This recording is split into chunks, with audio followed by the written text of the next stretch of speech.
When we were young, we read more often because we had to. It was the only way for us to get knowledge and to be enlightened. Read to your heart's delight and be enlightened. Let's just read. It's a podcast by Andy's Personal Development. Stay tuned for more reading and enlightenment.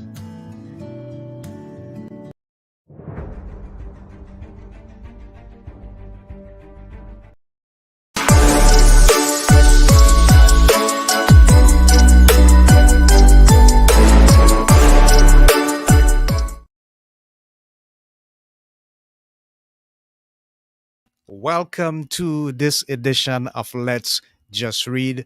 This is your host, Andy, and we are live in the studio with a guest who is going to tell us a whole lot about his writing, the work that he has done through his writing, and the message that he's getting across to the people who are the recipients of his writing. So, let me introduce him for a moment. His name is Michael Bergen, and he's author of the Rutherford Chronicles.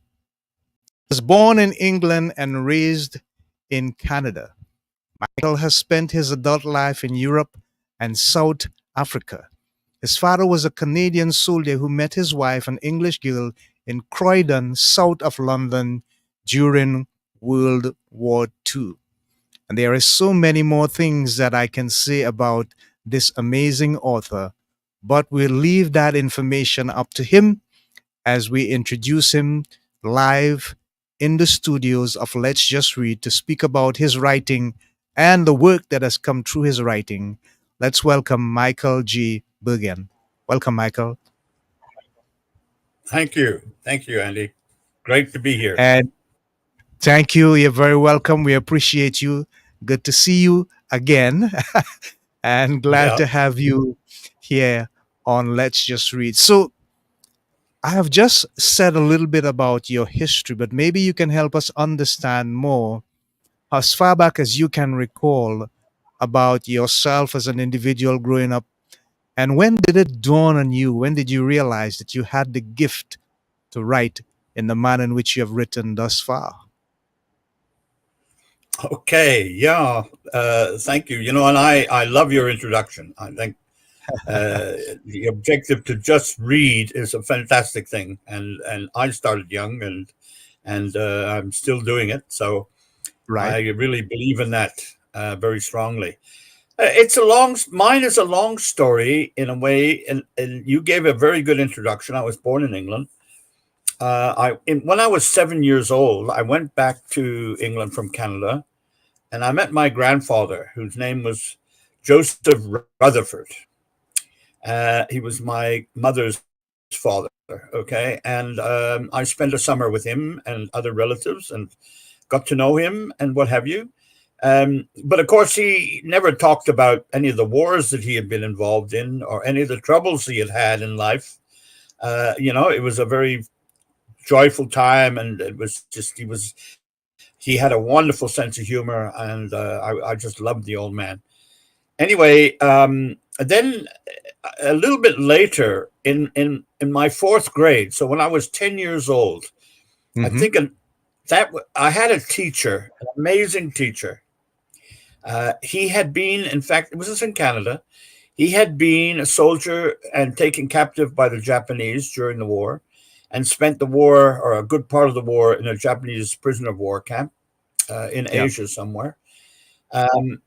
But he was also a Canadian Olympic weightlifter. So he was a very strong man and quite a character. Anyway, he sparked our interest in history. He had us, particularly about the Romans.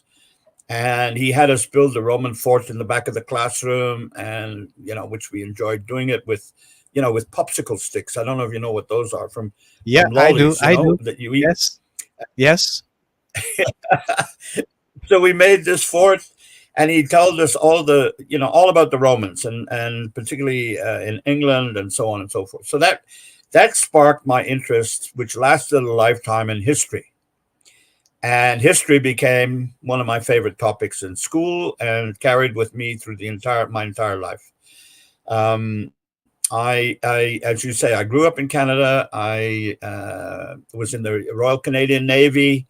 I was involved in the Cuban Missile Crisis in the Atlantic. I don't know Mm. if how much you know about that, but I write my last book is all about that. Is all about the Right. Cuban crisis and the Cold War, basically. Right. Yeah. Um, so I went through that, and I then went to university in Montreal, and I studied economics, actually not history, but I studied economics. And then I decided to start traveling and working overseas, just for 1 year, as it was in the Yeah. beginning. That was the objective. Yeah. I'd just gotten married and decided, okay, we'll go to Europe for a year. So off we went, and we visited Europe and ended up in London. And in the end, we stayed away for 55 years. Wow. It was a Wow. Wow. long. I I I've lived and worked in 8 cities, in 5 countries, on 3 continents. So I've lived and worked around the world, in Europe, in England, in London, close to where I was born, in Germany, in France, and in South Africa. Spent many years there in South Africa, including the period where, the struggle was at its highest, and I saw Nelson. I met Nelson Mandela. In fact, Mm. soon after he had been released from prison, shook his hand and Winnie Mandela's hand, and what have you, and talked to him briefly. Um, and then, of course, in 1994, when he became president, I virtually wept. I was so happy with the Wow. result of the whole. Yeah. Yeah. Yeah, so that kind of the background. I never worked in history. I actually fell into a career in high technology. I started working with IBM in Germany at a research center where we were experimenting with the use of computers in medicine. So that was the start of my career, and I just went from there. I went to Paris. I went on, and while I was in Paris, I went and visited South Africa, and that's when I got an interest in South Africa. It was much later in life that became interested in the details of where I came from, and more Mm-hmm. details about my grandfather and my father, and the wars that they had unfortunately had to take part in, which in my grandfather's case was the Anglo-Boer War. I don't know if you know anything about that, but that was when the Heard British about fought that. the farmers in South Yes. Africa. So he Yes. was there in South Africa, and from South Africa he went to India and was involved with the Raj in the good old days of the British Empire in India. And then he came home and went back to work. And then along came the First World War. They called it the Great War at the time. And off he went to France, into the trenches and into the battles. And he was only about 1 month and 1 day into the beginning of the war when he was taken captive and spent the Mm. rest of the war in Germany in prisoner of war camps. Wow. That that was actually, it sounds terrible, but it was Uh-huh. fortunate because that's what helped him survive. Oh, Because in wow. the prison of war Yes. camp, he wasn't being shot at. He wasn't Mm-hmm. being fed very well and Yeah. treated very well, but at least he wasn't being shot at. So he Okay. survived 3 prisoner of war camps in Germany. So that got me, I started learning that, and I said, my goodness, I'd actually like to know more about these wars, about these times, how they lived, what exactly, how they transpired, and what have you. And that is when I started researching my novels, and that's when the Rutherford Chronicles started, in detail. It's over a dozen years ago now, and I just delved into them one after the other. First of all, the Boer War, British India, and then the First World War, and then my father took part in the Second World War. He was in the Canadian Artillery, so I learned all about that, and I was a result of that because he met my mother in England, and I came along. So I did all of that, and so that was 3 books. And then as I mentioned, I was in the Royal Canadian Navy and involved in the Cold War.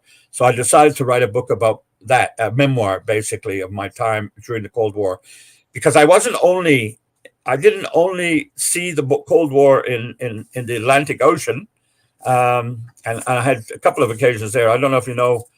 First of all, during the Cuban Missile Crisis, we were out on the Grand Banks checking Hmm. out Soviet trawlers, see whether they had any missiles on board or anything else that might have been dangerous at the time. But I was also involved in there was a U.S. submarine that sank. Wow. It went out on tests. It was doing dive tests off the coast of Massachusetts, and it started a deep dive, and it didn't come out of the dive. Things went wrong. There were leakages and what have you, and then the nuclear reactors shut down because that was a normal process that they did. Whenever they got into trouble, they would shut the nuclear reactor down, and they just never came up. And so 129 men, mostly sailors, but also a few dock workers and what have you, died Wow. 8,000 feet down in the Atlantic. And that had a Sad. huge effect on me. I mean, when you're a Yeah. sailor and you're out there looking for a sunken ship, it's very moving. It really is Right. quite a college moment. But I also experienced it later in life when I got out of the Navy. I traveled in Europe, as I mentioned. I worked in England. I worked in Germany. So I saw the divided Germany of the Cold War. I went to Berlin, a divided Berlin, twice during the Cold War. Once when I was in the Navy, only 2 years after the war had been built. There were crosses and wreaths all the way along the wall from people who had tried to escape the East and had died in the process, jumping from this building, fourth floor of a building or whatever, or being shot. So I saw that. The second time around I went was in the 70s. While I was working at that time in research. I went to a conference there, and my wife at the time and I went into East Berlin and saw how people lived in East Berlin. We even went into a cafeteria to have some lunch there, and saw the ruins of Berlin Cathedral, which was still at the time a ruin.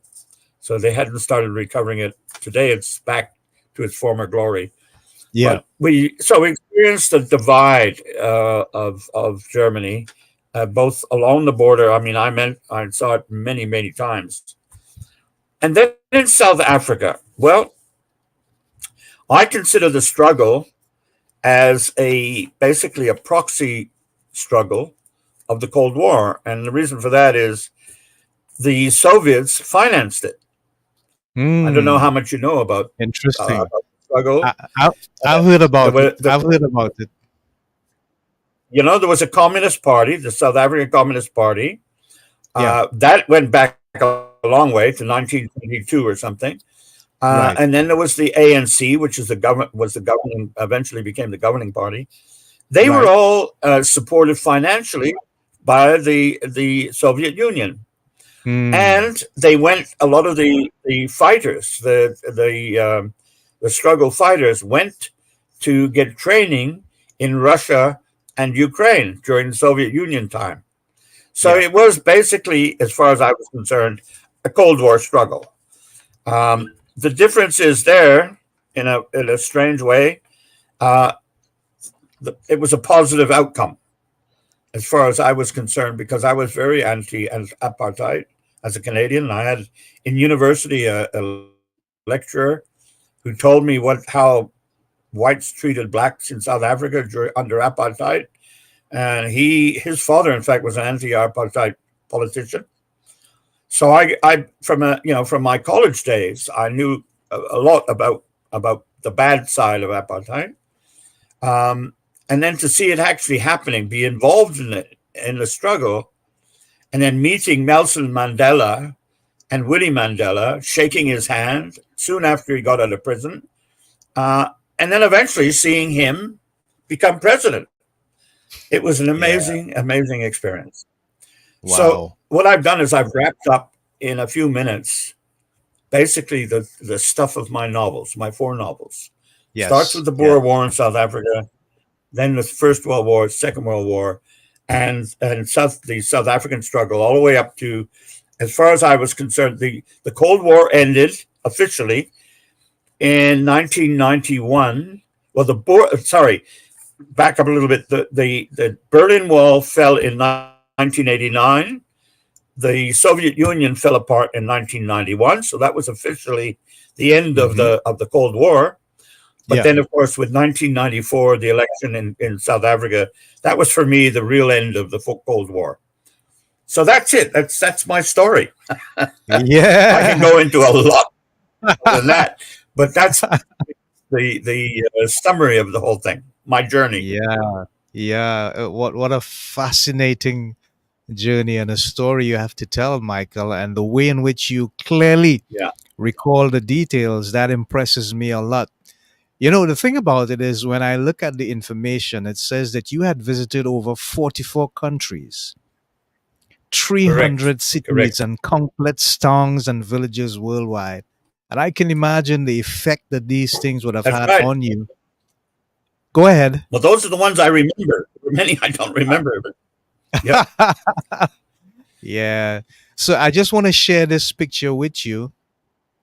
And it's yep, intriguing that you have this amazing way of showing the empire discovered as part one, the empire and war yes. part two, and the empire and tyranny part three. How would you Okay. describe the Yeah. cover of part one, Michael? What stimulated that? Okay. Yes. All right. What you see in the cover there is on. I guess if you're facing it, the person on the left is Paul Kruger, who was Uh huh. the uncle, as they called him, of the Boers. He Right. was the head of he was the president of the Boers during the during the Boer War, and the person on the right is Frederick uh, Roberts. Sorry, Uh huh. Frederick Roberts, who was the field marshal of the British. You know, Britain sent 500,000 people Mm. to fight 70,000 Boers. Can you Wow. imagine? Yeah. And there Yeah. was really only one reason for that. I mean, the Hmm. Boers didn't want to be bothered. They were farmers. They just wanted to be left alone on the land to do what they did. But they were sitting on a lot of gold. Yeah. Yeah. South Africa, up until recently, had the most gold in the world. You know, Wow. particularly Yes. beneath what is now Johannesburg, which was in the South African Republic, which Paul Kruger was the president of. Okay, so they Yeah. wanted that gold, and a lot of foreigners had moved into South Africa to prospect and to mine the gold, and then a conflict occurred between the Afrikaners and the foreigners, and that was basically how the Boer War started. Um, Wow. if you move on to the next one, Uh huh. the Empire and War, Yeah. um, the that big vehicle you see is the very first tank. Yes. That was the first tank, as it was created in the First World War. As a way of interest, by way of interest, all the way through these books. My grandfather is, of course, an important. My grandfather Rutherford is an important character, but another important Hmm. character was Winston Churchill. Ah. Yes. Um, Yeah. he he went to South Africa. He went to South Africa as a war correspondent. So he was there for a while, just sending um, uh, uh, uh, articles back to the press, back to his newspaper and what have you in England, and he followed the British Army through South Africa. He was also in charge of the development of the tank during World War One. So he comes up again in World War One. The Mm. man standing with a sword underneath the tank is Kaiser Wilhelm II of Germany, who Uh-huh. was the Kaiser, the king, based the emperor of Germany that they fought. And then there are a number of other lesser mortals down below. The Right. next in the next book, basically, Second World War, you can see Mussolini, okay, Mm. who was the fascist leader of Italy, and a number of others. Hitler's in there. You can just see him off to the left. And that Yes. man, that handsome man with a pipe, is my father. Ah, there you go. You see, There you go. and then Yes, in, yes. in behind him, very faintly, is my father and mother on their honeymoon. Yes, So yes, I can see them. those are the cover Wow. books. Yeah, Wow. you haven't Wow. got the final book on there, but it's in the same style, the Cold War. Yeah. No, I didn't get any information on the final book as well, but you have told us so many things about it. It's quite fascinating as well. So, Michael, what does the future have in store for you? Is there any more writing to come? Should we expect any more fantastic Yes, yes. chronicles? I'm continuing on my journey. I want to tell you, I'm about 2/3 Scottish descent. Okay, Mm-hmm. my grandfather Rutherford was comes from Scotland, and Yeah. on my father's side, my grandmother was a McRae. So I've researched all of that, and I'm writing a book about basically the history of Scotland and the history of the clans that I'm involved Ah, with, okay. and that's the next project. I didn't want to talk too much about that because my interest right now is getting people interested in my Cold War memoir. Right, I right, have right. a sixth project underway. If you look at my website, which is michaelgbergen dot Yeah. com, www.michaelgbergen.com, Uh-huh. you'll if you read my resume there, you'll see that I'm a very avid fisherman, Okay. and I've fished all over the world. Not only have I worked all over the world, I've fished all over the world. And my sixth book is talking about that. It's writing about that. So I've fished all over Canada, the United States, Norway, Sweden, um, Africa, various parts of Africa, including Kenya, South Africa, Botswana, Zimbabwe, Zambia. So I've done a lot of angling, and even Mauritius and what have you. And that's the sixth project is to do a non fiction memoir of my fishing travels. Yeah, that would be very intriguing, and I'm sure something to definitely look forward to. So Yeah, Michael, but tell that's us, all. have you in the future? Yeah, yeah, yeah. Yeah, yeah. Work in I got progress. I need a lot of work on that to do. Ah, I could tell, I could tell. So have you had the opportunity to do many book talks, live interaction with the audiences, and see what the impact was of your story on them as they heard it live from you? Yeah, I have actually. I first of all, I've done a number of interviews like this one, so I've Yeah, had feedback from them. yeah. I've also had feedback from people that I've asked to read the book, Mm-hmm. and they've given me feedback. I've gotten reader feedback, and it's very encouraging. I mean, Yes, yes. I know my books are quite detailed, so it's good to get positive feedback. They're not light novels; they're not romance novels. Although, interestingly enough, There is romance in every single one of my books, Yeah. going all the way back. Okay. I won't go into that in any detail, but romance is, of course, the most popular Yeah. novel form, novel genre. Yes, yes. They're Yeah. not that. They're not just Yes. very. Yes. They're real historical fiction, historical books. So there's a lot of detail. Yeah. But the thing is, the important thing here is Uh, they're not history books. They're about a family. They're Right. about real people and Mm-hmm. what these people lived through in each of these situations, how they lived in peacetime and how they lived during the wars. It's all covered, Yeah. all the detail, if you like. And then there's a fictional side. Excuse me, Yeah. I'm getting a bit hoarse here, talking too Yeah. much. Yeah. You're talking a lot. You know, my father and my grandfather never left my neither of them ever left a diary. There were no letters, well, of any significance. There were some letters.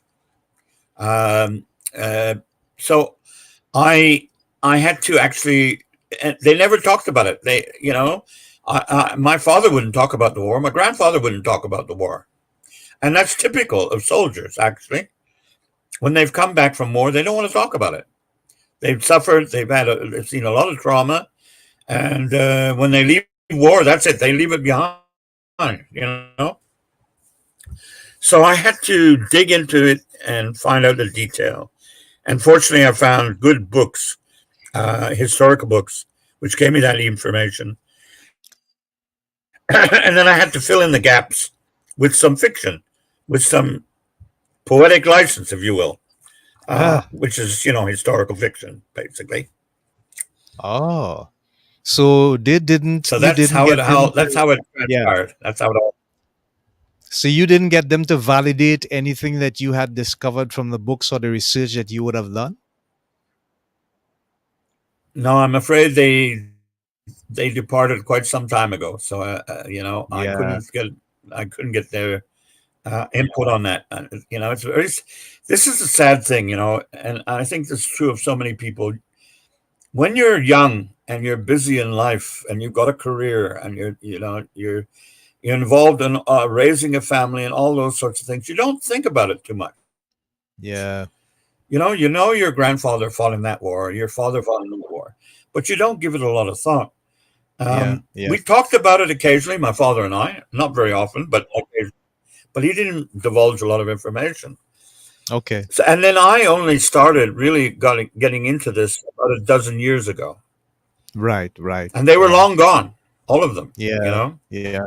Yeah. Which is very sad, but that's the way it is, and I think that's true for a lot of authors that write this kind of genre. They start later in life or get involved into it when everybody else that might have been involved is gone. It's very sad. Wow. Amazing, Michael. Thank you so much for sharing. What an intriguing past and intriguing amount of history that you have dug into, and the challenge of not being able to have them Yeah. validated. I was always intrigued by the career of Sir Winston Churchill, especially Yes. of the manner in which he would have fought against the Lufthansa, I think is the correct pronunciation, the Nazi air force that outnumbered them 2-1 during that critical period of the World Oh, War. that was the Luftwaffe. The Yes, Luftwaffe, that's it. not Lufthansa. Yes, Luftwaffe. yes. Yeah, yeah, yeah. Wow. No, that's right. Not, he was an amazing man. Look, Yeah. he had his faults. He Mm-hmm. had a lot of faults. I mean, he was, he had a lot of the typical British faults, the Yeah. racism, Mm-hmm. the arrogance that the British Raj had in India, for example, and elsewhere. He had those faults, but he went beyond them, and Right. um, and he met all of these challenges. I mean, he was involved in everything, you know. Yes. Yes. And Yes. it's sad. My grandfather died in in December 1964, and Winston Churchill died 1 month later in Mm. January 65. But he had followed the two of them. I followed them through the entire four books, basically the four novels, or the four books. Yeah. Because they never met each other. Of course not. Winston Churchill was a very elevated aristocrat. My grandfather was basically a worker, Mm-hmm. a shipyard worker, got involved in these, a simple soldier. Yeah. But they had parallel lives going through all of these struggles. Yeah. Wow. Amazing. Fascinating story that. Yeah, Thank you for interesting. sharing, Michael. Very interesting. So when you look at the world now and you compare what is happening with the stuff that you research and you found out about your history, what are your sentiments? What do you feel? What is your impression? How do you see it from your perspective? I'm very concerned. Very Yeah. concerned. Yeah. I, you know, I'm doing a lot of thinking about it, and I've Mm-hmm. started doing. I actually wrote an epilogue to my Right. memoir, Uh-huh. but it became so depressing that I decided to leave it out because I wanted to end my memoir on a high note at the end Yes. of the Yes. century. No, at the end of Yes. the war came to an end. The wars came to an end, and the end of the 20th century, things were looking pretty good. You Mm-hmm. know, but right now, what's going right now, it's very concerning, and both of the powers have nuclear weapons. So if it comes to war now, it'll be a very, very serious war. Yeah. So that's Yeah. very concerning. Yeah. A situation that we can't even begin to imagine or visualize in our minds what it would be like from a negative perspective, dealing with the presence of nuclear power and men And who, this thing, the thing is, yeah. the thing that follows. Sorry, Go ahead. Go ahead. there's a delay. All the way through my books, the thing that you encounter time and time again, war after war, the politicians start the wars. The Yeah. young people then rush to become involved. Yeah. Adventure, in many cases, in the wars, they went for adventure and they went for an income. A lot of them didn't have work, and they died. You know, Yeah. and Yeah. so it's tragic. It's very tragic. So I'm very anti-war, Yeah. and when I write these books, I'm trying to write them in a way that shows what can happen if we go to war again. Mm. Yes. Yes. And I I'm get it. hoping that our Yeah. politicians understand that well enough now, that they avoid a serious war because it would be very, very destructive. Indeed. Indeed.